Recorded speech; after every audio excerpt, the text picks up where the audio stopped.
দেখো, তোমার দ্বিতীয় অধ্যায় মূলত শুরু হচ্ছে স্যাম্পলিং টেকনিক দিয়ে। এখন স্যাম্পলিং টেকনিকটা কী জিনিস? আমরা কিন্তু আগের অধ্যায়ে দেখছি যে পপুলেশন কী এবং স্যাম্পল কী। পপুলেশনটা কী জিনিস? পপুলেশন হচ্ছে আমার সম্পূর্ণ জিনিস, যার উপরে ভিত্তি করে আমি মূলত এই স্ট্যাটিস্টিকটা করব। যেমন আমি সিদ্ধান্ত নিলাম তোমার বিশ্ববিদ্যালয়ে কতজন ছেলে কতজন মেয়ে, তাহলে তোমার বিশ্ববিদ্যালয়ের সকল স্টুডেন্ট হচ্ছে তোমার পপুলেশন। কারণ সকল স্টুডেন্ট যদি তুমি না হিসাবে আনো তাহলে তো বলতে পারবা না যে কতজন ছেলে কতজন মেয়ে। সবার কাছে গিয়ে গিয়ে তো শোনা লাগবে যে কে কে ছেলে কে কে মেয়ে, তাই না? কিন্তু সবার কাছে গিয়ে যে তুমি শুনবা, এটা কি তোমার পক্ষে সম্ভব? এটা তো অনেক টাইম লাগবে। এজন্য তুমি কি করতে পারো, নির্দিষ্ট কিছু আমি ডিপার্টমেন্ট সিলেক্ট করতে পারি। যেমন অ্যাকাউন্টিং ডিপার্টমেন্টে গিয়ে শুনলাম সেখানে 10জন ছেলে আর 20জন মেয়ে, এবং তোমার ম্যানেজমেন্টে এসে শুনলাম সেখানে 20জন ছেলে 20জন মেয়ে। তাহলে এর উপরে ভিত্তি করে আমি বলে দিতে পারি পুরো বিশ্ববিদ্যালয়ে ছেলে মেয়ের অনুপাত 50%, মানে ছেলে যতটুকু মেয়ে ততটুকু।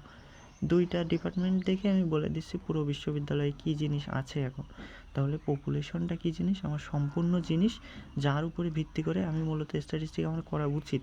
কিন্তু আমি এত বড় জিনিসের উপরে স্ট্যাটিস্টিক করতে পারছি না, বিধায় এখান থেকে কিছু অংশ নিয়ে তার উপরে আমি হিসাব করতেছি। এটাই হচ্ছে আমার স্যাম্পল। তাহলে পপুলেশন হলো পুরো জিনিস, স্যাম্পল হচ্ছে সেই পুরো জিনিসের একটা পার্ট, ছোট্ট একটা পার্ট, যে ছোট্ট পার্ট দেখে আমি ওই পুরো জিনিসটা কী হবে সেটা বলার চেষ্টা করতেছি। এখন মনে করো তুমি কীভাবে সিলেক্ট করবা? তোমার বিশ্ববিদ্যালয়ে তো অনেক ডিপার্টমেন্ট আছে, অ্যাকাউন্টিং ডিপার্টমেন্ট আছে, ম্যানেজমেন্ট ডিপার্টমেন্ট আছে, তারপরে ইংলিশ ডিপার্টমেন্ট আছে। তা আমি স্যাম্পলটা নিব কোন ডিপার্টমেন্ট থেকে? আমি কীভাবে বুঝবো যে অ্যাকাউন্টিং থেকে নিব, ম্যানেজমেন্ট থেকে নিব, নাকি ইংলিশ থেকে নিব, নাকি অন্য কোনো সাবজেক্ট থেকে নিব? এই অধ্যায়টা মূলত ওইটাই বলবে, তোমার ওইটাই শেখাবে যে স্যাম্পলিংয়ের কী কী টেকনিক থাকতে পারে, কীভাবে তুমি একটা স্যাম্পল সিলেক্ট করতে পারো। এই অধ্যায়ে প্রথমেই আছে দেখো প্রাইমারি ডেটা, আর একটা আছে হচ্ছে সেকেন্ডারি ডেটা। এখন আমার তো স্যাম্পল নেই, যাইনি, সেটা তো ডেটা নিয়ে কাজ করতে হবে, তাই না? আমি তো মূলত ডেটাই সংগ্রহ করব, সেটা পপুলেশনের কাছ থেকে হোক, সেটা স্যাম্পলের কাছ থেকে হোক, আমার তো মূলত ডেটা সংগ্রহ করা লাগবে। তাহলে এমন যদি আমার ডেটা হয় যে ডেটা আমিই প্রথম সংগ্রহ করতেছি, আগে কেউ কখনো সংগ্রহ করেনি, তাহলে সেটা বলবো হচ্ছে প্রাইমারি ডেটা। যেমন মনে করো তোমার ডিপার্টমেন্টে সবার বয়স বের করার দরকার, এই বয়স কিন্তু আগেই বের করে রাখছে। তার মানে কি, বয়স কিন্তু তোমার বিশ্ববিদ্যালয়ে বিভিন্ন ফর্মে তুমি লিখে রাখছো বা অনেকে লিখে রাখছে। তাহলে এই বয়স কিন্তু তোমার আর নিজে গিয়ে তাদের কাছে শুনে দেখার দরকার নেই, তুমি কিন্তু বিশ্ববিদ্যালয়ের ফর্ম থেকে সহজে পাইতে পারো। তাহলে এটা কিন্তু প্রাইমারি ডেটা না, কারণ এটা আগে একজন এই ডেটাটা সংগ্রহ করে রেখে দিছে, এর জন্য এটা হচ্ছে সেকেন্ডারি ডেটা। যদি আগে কেউ সংগ্রহ করে রেখে দেয়, সেখান থেকে আমি ডেটা নেই, তাহলে সেটা হবে হচ্ছে সেকেন্ডারি ডেটা। আর যদি এমন ডেটা হয় যেটা আগে কেউ কখনো সংগ্রহ করেনি, যেমন তোমার ডিপার্টমেন্টে কে কে বিবাহিত কে কে বিবাহিত না, এটা কিন্তু আগের ডিপার্টমেন্টে সংগ্রহ করিনি বলতে পারো, তাহলে এই ডেটা যদি তুমি সংগ্রহ করো সেটা হবে হচ্ছে তোমার জন্য প্রাইমারি ডেটা। বলে বুঝলাম, প্রাইমারি ডেটা হচ্ছে প্রথমবার সংগ্রহ করবো, আগে কেউ কখনো সংগ্রহ করেনি। আর সেকেন্ডারি ডেটা হচ্ছে যে আগে কেউ সংগ্রহ করছে, তুমি সেখান থেকে নিতেছো ডেটা। এরপরে যেটা বললাম ওই যে পপুলেশন সম্পূর্ণ জিনিস, কিন্তু এই সম্পূর্ণ নিয়ে আমার কাজ করা সম্ভব না, এর জন্য সেখান থেকে কিছু পার্ট নিয়ে আমি কাজ করব। এই কিছু পার্টটা হচ্ছে আমার স্যাম্পল। এখন এই সম্পূর্ণ থেকে আমি কার কার নিব? এই যে 4জন মানুষ আছে, সেখান থেকে 2জনের নিয়ে আমি হিসাবটা করছিলাম, তো এই কোন 2জনের নিব? এরে নিব, এরে নিব, এরে নিব, নাকি এরে নিব? এটা আমার বলে দিবে। এটার জন্য স্যাম্পলিংয়ের বিভিন্ন মেথড আছে, পদ্ধতি আছে। তুমি যে এখান থেকে 3-4জন নিয়ে একটা স্যাম্পল নিবা, সেই স্যাম্পল কীভাবে নিবা সেটার বিভিন্ন পদ্ধতি আছে। এটাই হচ্ছে স্যাম্পলিংয়ের মেথড। যেমন প্রথম একটা পদ্ধতি আছে যেটারে বলে হচ্ছে প্রবাবিলিটি স্যাম্পলিং, আর একটা হচ্ছে নন প্রবাবিলিটি স্যাম্পলিং। মনে করো প্রবাবিলিটি স্যাম্পলিং হচ্ছে সম্ভাবনা, তোমার এখানে যারা যারা আছে এই 4জনের যদি আমার সিলেক্ট করার সম্ভাবনা থাকে, সমান সম্ভাবনা থাকে, মানে আমি এমনভাবে সিলেক্ট করব যে এরও সিলেক্ট হওয়ার সম্ভাবনা আছে, এরও সম্ভাবনা আছে, এরও সম্ভাবনা আছে, এরও সম্ভাবনা আছে। মানে আমার পদ্ধতিটাই এমন, যে কেউ হতে পারে, এই 4জনের মধ্যে যে কেউ সিলেক্ট হইতে পারে আমার স্যাম্পলের জন্য, এই 4জনের মধ্যে থেকে যে কেউ সিলেক্ট হইতে পারে। যদি এমন পদ্ধতি আমি ফলো করি, সেটার বলবো হচ্ছে প্রবাবিলিটি স্যাম্পলিং, বুঝছো? আর একটা আছে নন প্রবাবিলিটি স্যাম্পলিং। এখানে যতজন থাকবে, মনে করো আমার পপুলেশনে 100জন আছে, সেই 100জনেরই সম্ভাবনা নেই সিলেক্ট হওয়ার। মনে করো সিলেক্ট হওয়ার সম্ভাবনা শুধুমাত্র এর আর এর আছে, আর এর সিলেক্ট হওয়ার সম্ভাবনাই নেই। আমি এমন পদ্ধতি ফলো করতেছি যে পদ্ধতিতে এ আর এ কখনোই সিলেক্ট হবে না, তাহলে সবাই কিন্তু সমানভাবে সিলেক্ট হওয়ার পসিবিলিটি পাচ্ছে না। এর জন্য এটা হচ্ছে নন প্রবাবিলিটি স্যাম্পলিং। প্রবাবিলিটি স্যাম্পলিংয়ে পপুলেশনে যতজন থাকবে সবারই চান্স থাকবে, প্রবাবিলিটি থাকবে যে তারা সিলেক্ট হইতে পারবে। আর নন প্রবাবিলিটি হইলে যতজন থাকুক না কেন সবার চান্স থাকবে না, সবার সিলেক্ট হওয়ার চান্স থাকবে না, সম্ভাবনা থাকবে না যে সবাই সিলেক্ট হইতে পারবে। এখন দেখো যে প্রবাবিলিটি স্যাম্পলিং কী কী আর নন প্রবাবিলিটি স্যাম্পলিং কী কী। প্রথমে আসে হচ্ছে প্রবাবিলিটি স্যাম্পলিংয়ের মধ্যে র্যান্ডম স্যাম্পলিং। র্যান্ডম স্যাম্পলিং কি, আমি র্যান্ডমভাবে বেছে নিব যে কাউকে। মনে করো এই যে আমার পপুলেশনে 4জন লোক আছে, 1 2 3 4জন লোক আছে, আমি এই 4জনের মধ্যে থেকে যে কারোরই র্যান্ডমভাবে বেছে নিব, তাহলে কিন্তু সবারই সিলেক্ট হওয়ার সম্ভাবনা থাকতেছে। র্যান্ডমভাবে যদি বেছে নিই, এও সিলেক্ট হইতে পারে, এও সিলেক্ট হইতে পারে, এও সিলেক্ট হইতে পারে, এও সিলেক্ট হইতে পারে, তাহলে সবার যখন সমানভাবে সিলেক্ট হওয়ার সম্ভাবনা আছে তাহলে এটা প্রবাবিলিটি স্যাম্পলিং।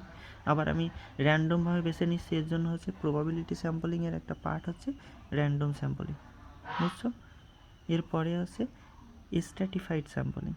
স্ট্র্যাটিফাইড স্যাম্পলিংটা কী জিনিস, যে এখানে যতজন থাকবে সবাই আমি প্রথমে গ্রুপে ভাগ করব, এমন গ্রুপে ভাগ করব যে গ্রুপের সবাই সমান। মনে করো আমি বিশ্ববিদ্যালয়ে দেখার চেষ্টা করতেছি যে কে কে সেলফোন ব্যবহার করে, তাহলে আমার বিশ্ববিদ্যালয়ে বিভিন্ন ব্যাচের শিক্ষার্থী আছে, মনে করো 52 ব্যাচের শিক্ষার্থী আছে, 53 ব্যাচের শিক্ষার্থী আছে, 54 ব্যাচের শিক্ষার্থী আছে। এখন 52 ব্যাচের শিক্ষার্থীদের আমি একটা গ্রুপ করলাম, 53 ব্যাচের শিক্ষার্থীদের আর একটা গ্রুপ করলাম, 54 ব্যাচের শিক্ষার্থীদের আর একটা গ্রুপ করলাম। তাহলে এই যে প্রথম যে গ্রুপটা করছিলাম এই গ্রুপের মধ্যে সবই 52 ব্যাচের শিক্ষার্থী না? এখানে কি 53 ব্যাচের আসার কোনো সুযোগ আছে? সুযোগ নেই কিন্তু। তাহলে এই যে প্রথম গ্রুপের 52 ব্যাচের শিক্ষার্থী, এদের সবাই কিন্তু একটা নির্দিষ্ট ক্যারেক্টারিস্টিক অনুযায়ী সমান। কী ক্যারেক্টারিস্টিক, যে এরা সবাই 52 ব্যাচের শিক্ষার্থী। এরপরে যে দ্বিতীয় গ্রুপ, এখানে কিন্তু সবাই 53 ব্যাচের শিক্ষার্থী, এদের মধ্যে কিন্তু সবাই সমান, 53 ব্যাচের শিক্ষার্থী। এরপরে যে 54 গ্রুপটা করলাম, এখানে কিন্তু সবাই 54 ব্যাচের শিক্ষার্থী। তার মানে এদের একটা ক্যারেক্টারিস্টিক যে এরা সবাই 54 ব্যাচের শিক্ষার্থী, এই ক্যারেক্টারিস্টিক অনুযায়ী এরা কিন্তু সবাই সমান। তাহলে আমি এমন গ্রুপে ভাগ করলাম যে একটা নির্দিষ্ট ক্যারেক্টারিস্টিকের ভিত্তিতে এর ভেতরে যারা যারা আছে সবাই সমান। এখন স্যাম্পলিং করার সময় আমি কি করলাম, এখান থেকে একজন নিলাম, এখান থেকে যে কোনো একজন নিলাম, এখান থেকে যে কোনো একজন নিলাম, গ্রুপ করেছিলাম, সেই গ্রুপ থেকে যে কোনো একজন করে আমি নিলাম, স্যাম্পলিং করলাম, নিয়ে স্যাম্পলিং করলাম, এখান থেকে একজনের নিলাম, এখান থেকে আরেকজনের, এখান থেকে আরেকজন। তাহলে এর ভেতরে যারা ছিল সবার কিন্তু সিলেক্ট হওয়ার সম্ভাবনা ছিল, এর ভেতরেও যারা ছিল সবার কিন্তু সিলেক্ট হওয়ার সম্ভাবনা ছিল, আবার এর ভিতরে যারা ছিল সবার কিন্তু সিলেক্ট হওয়ার সম্ভাবনা ছিল। তাহলে এটা কি প্রবাবিলিটি স্যাম্পলিং, কারণ সবারই সিলেক্ট হওয়ার সম্ভাবনা আছে। এবং এই বিভিন্ন গ্রুপে ভাগ করার কারণে সব জায়গা থেকে লোক আসছে। আমি যদি এই গ্রুপে ভাগ না করতাম তাহলে তো স্যাম্পলিং নেওয়ার সময় যদি আমি এমনভাবে স্যাম্পলিং নিয়ে ফেলতাম যে সবই 52 ব্যাচ থেকে চলে আসছে, এদের থেকে আসেনি। র্যান্ডম স্যাম্পলিং করতে গিয়ে দেখলাম যে সবই 52 ব্যাচ থেকে চলে আসছে, এদের থেকে কেউ আসেনি, তাহলে কি স্যাম্পলিংটা ভালো হইতো? এর জন্য আমি কী করলাম, প্রথমে গ্রুপ করলাম, সেই গ্রুপ থেকে একজন করে নিয়ে নিলাম। আবার গ্রুপটা এমন গ্রুপ যে গ্রুপের মধ্যে সবাই সমান, এটা হচ্ছে স্ট্র্যাটিফাইড স্যাম্পলিং। এরপরে আসে হচ্ছে ক্লাস্টার স্যাম্পলিং। এটাও ওই একই গ্রুপ করব, গ্রুপ করে সেখান থেকে নিব, কিন্তু পার্থক্য কি, এই যে স্ট্র্যাটিফাইড স্যাম্পলিংয়ে যে গ্রুপের মধ্যে যারা থাকবে তারা সবাই হচ্ছে একটা নির্দিষ্ট বৈশিষ্ট্য অনুযায়ী সমান, কিন্তু ক্লাস্টার স্যাম্পলিংয়ে সবাই সমান না। কিভাবে সমান না, মনে করো আমি স্যাম্পলিং করব কি, যে ঢাকায় কতগুলো প্রাইমারি স্কুল আছে সেটাই হচ্ছে আমার পপুলেশন, তাদের স্টুডেন্ট, প্রাইমারি স্কুলের স্টুডেন্টের মন মানসিকতা কেমন এটা আমি দেখব। তাহলে ঢাকায় যতগুলো প্রাইমারি স্কুল আছে সবগুলোই হচ্ছে একটা প্রাইমারি, একটা প্রাইমারি, একটা একটা একটা, এই সবগুলো প্রাইমারি স্কুলে আমার পপুলেশন। আমি তো সব প্রাইমারি স্কুল নিব না, সব প্রাইমারি স্কুলের ছেলেপেলে তো আমার নেওয়া সম্ভব না। তাহলে আমি কি করতে পারি, এই যে কয়টা প্রাইমারি স্কুল আছে সেই কয়টা গ্রুপে আমি ভাগ করলাম।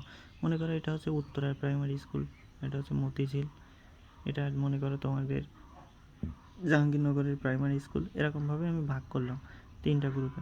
এখন মনে করো এই যে উত্তরার প্রাইমারি স্কুলে যারা যারা আছে তাদের সবার কিন্তু বৈশিষ্ট্য সমান হবে না। আবার এই যে মতিঝিলের প্রাইমারি স্কুলে যারা যারা আছে তাদের সবার কিন্তু বৈশিষ্ট্য সমান হবে না। এখানে যেরকম বলছিলাম সবাই হচ্ছে 52 ব্যাচের, একটা নির্দিষ্ট ক্যারেক্টারিস্টিক অনুযায়ী এরা সবাই সমান, কিন্তু এখানে কিন্তু সমান হবে না। এখানে কিন্তু মেয়ে থাকতে পারে, ছেলে থাকতে পারে, তারপরে অন্য কিছুও থাকতে পারে। মনে করো কেউ উচ্চ বংশ থেকে আসছে, কেউ নিচু বংশ থেকে আসছে, আমি তো চেষ্টা করতেছি মন মানসিকতা দেখার জন্য। তাহলে আমি কিন্তু এমন গ্রুপে ভাগ করিনি যে গ্রুপের মধ্যে সবাই সমান, আমি কিন্তু জাস্ট একটা স্কুল নিয়ে নিছি, স্কুল নিয়ে একটা ক্লাস্টার বানাই দিছি, একটা গ্রুপ বানাই দিছি। এখন এই গ্রুপেরতে আমি কিছু লোক নেব, এই গ্রুপের থেকে কিছু লোক নেব, এইভাবে নিয়ে আমি স্যাম্পলিং করব। এর জন্য হচ্ছে ক্লাস্টার স্যাম্পলিংয়েও কী করবে, গ্রুপ করবে, আবার স্ট্র্যাটিফাইড স্যাম্পলিংয়েও গ্রুপ করবে। কিন্তু স্ট্র্যাটিফাইড স্যাম্পলিংয়ে যে গ্রুপ করবে সেই গ্রুপের যে উপাদানগুলো থাকবে তারা হচ্ছে সবাই সমান, একটা নির্দিষ্ট বৈশিষ্ট্য অনুযায়ী সমান। কিন্তু ক্লাস্টার স্যাম্পলিংয়ে যে গ্রুপ করব, গ্রুপের মধ্যে যারা থাকবে তারা হচ্ছে সমান না। তাহলে বুঝলাম প্রথমে হচ্ছে প্রবাবিলিটি স্যাম্পলিং কি, পপুলেশনের মধ্যে যারা থাকবে সবারই চান্স, এই যে সিলেক্ট হওয়া স্যাম্পলিংয়ের মধ্যে আসার সুযোগ থাকবে, সমান সুযোগ থাকবে। এবার প্রবাবিলিটি স্যাম্পলিংয়ের মধ্যে আছে হচ্ছে র্যান্ডম স্যাম্পলিং, যে কোনো একজনকে আমি বেছে নিয়ে সেটাতে স্যাম্পল করে দিব, যে এটা নিয়ে আমি স্যাম্পল বানিয়ে দিলাম। তারপরে আছে স্ট্র্যাটিফাইড স্যাম্পলিং, প্রথমে হচ্ছে গ্রুপে ভাগ করব, সেই গ্রুপের মধ্যে যারা থাকবে সবাই হচ্ছে সমান থাকবে এবং একটা গ্রুপ থেকে এক একজনকে বা দুইজনকে আমি নিলাম। তারপরে হচ্ছে ক্লাস্টার স্যাম্পলিং, এমন গ্রুপে ভাগ করব যে গ্রুপের মধ্যে সবাই সমান না, এবার ওই গ্রুপ থেকে আমি একটা করে সিলেক্ট করলাম বা যে কোনো দুইটা গ্রুপ সিলেক্ট করলাম। এর ভিতরে তো সবাই সমান না, বিভিন্ন বৈশিষ্ট্যের লোক আছে। যেমন তোমার বিশ্ববিদ্যালয়ের কথা চিন্তা করো, এর ভিতরে 52 ব্যাচ আছে, 53 ব্যাচ আছে, 54 ব্যাচ আছে, সবাই সমান না এর ভিতরে। তাহলে আমি যে কোনো একটা গ্রুপ সিলেক্ট করে আমি সেটার স্যাম্পল বানিয়ে ফেলতে পারতেছি, কারণ তার একটা গ্রুপ সিলেক্ট করলে আমি বিভিন্ন বৈশিষ্ট্যের মানুষ পেয়ে যাচ্ছি।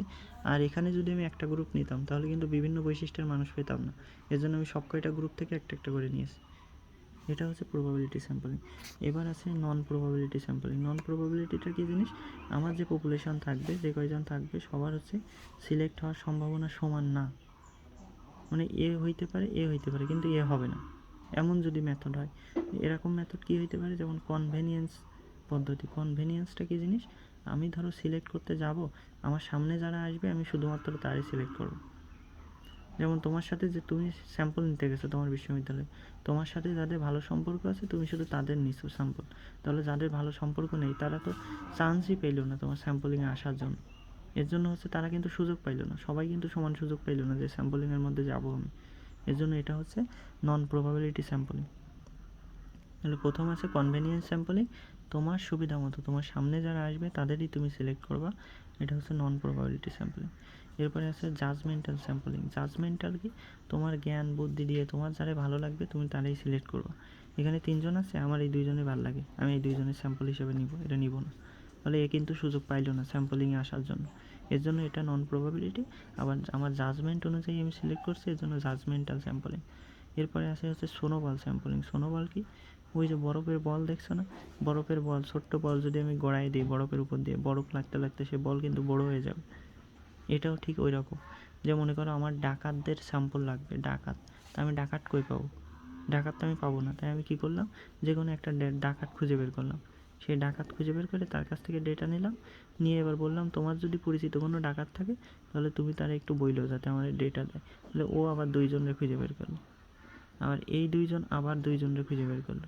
তাহলে দেখো তো একজন থেকে আস্তে আস্তে বড় হয়ে গেল না, সোনোবলের মতো, বরফের বলের মতো। প্রথমে ছোট্ট একটা বল ছিল, গড়াই দিলাম বরফের উপর দিয়ে, বরফ জমতে জমতে সেটা বড় হয়ে গেল।